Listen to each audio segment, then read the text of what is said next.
জোনাইত সেৱা সপ্তাহ উপলক্ষে ৰক্তদান শিবিৰ। সেৱা সপ্তাহ উপলক্ষে জোনাই অসামৰিক চিকিৎসালয়ত আয়োজন কৰা ৰক্তদান শিবিৰ আজি সফলভাৱে সম্পন্ন হয়। জোনাই সমষ্টিৰ আয়ুক্ত আনন্দ মালহোত্ৰাই ফিতা কাটি শিবিৰটো আৰম্ভ কৰে।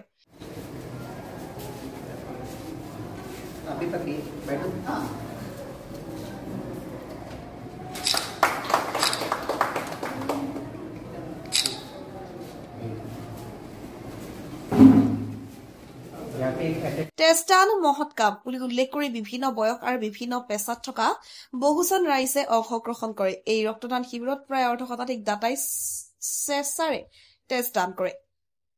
সেৱা সপ্তাহৰ অন্তৰ্গত আয়োজিত এই ধৰণৰ পদক্ষেপে সমাজত সচেতনতা বৃদ্ধি কৰাৰ লগতে বহু ৰোগীৰ জীৱন ৰক্ষা কৰাত সহায় হ'ব বুলি আশা প্ৰকাশ কৰা হয়। ধেমাজি ডিষ্ট্ৰিক্ট হেল্থ ছ'চাইটিৰ সৌজন্যত আজি জোনাই সমজিলা অসামৰিক চিকিৎসালয়ত এখনি ৰক্তদান শিবিৰ আয়োজন কৰা হৈছে আৰু এই শিবিৰলৈ অহা আপোনালোক সকলোলৈকে অশেষ ধন্যবাদ জ্ঞাপন কৰিছোঁ। আমি সকলোৱে জানো যে ৰক্তদান মহান দান। ৰক্তদান কৰা মানে জীৱন দান কৰা আৰু ৰক্তদান কৰিলেও স্বাস্থ্যৰ একো ক্ষতি নহয়। ১৮ বছৰৰ পৰা ৬৫ বছৰ বয়সলৈ সকলোৱে ৰক্তদান কৰিব পাৰে। আমি সকলোৱে জানো যে তেজ কৃত্ৰিমভাৱে তৈয়াৰ কৰিব নোৱাৰি। যদি কাৰোবাক দৰকাৰ হয় কোনোবা উদাৰ ব্যক্তিয়ে ৰক্তদান কৰিব লাগিব। আজি যিসকল ব্যক্তিয়ে ইয়াত ৰক্তদান কৰিবলৈ আহিছে তেওঁলোকক আমি অশেষ ধন্যবাদ জ্ঞাপন কৰিছোঁ আৰু তেওঁলোক হৈছে আমাৰ সমাজৰ নীৰৱ বীৰ। তেওঁলোকৰ এই ৰক্তদানে বহুতো পৰিয়ালৰ আশাৰ চাকি জ্বলাব আৰু হাঁহি বিৰিঙাব, মুখলৈ হাঁহি আনিব।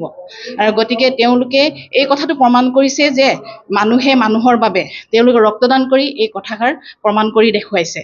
আৰু আজি আমাৰ এই শিবিৰত যথেষ্ট আমি পজিটিভ ৰেছপন্স পাইছোঁ। বহু সমল ব্যক্তি আমাৰ মাজত উপস্থিত হৈছেহি। ইতিমধ্যে পঞ্জীয়ন প্ৰক্ৰিয়া আৰম্ভ হৈছে আৰু কেম্পটো সফল হ'ব বুলি আমি আশা কৰিছোঁ।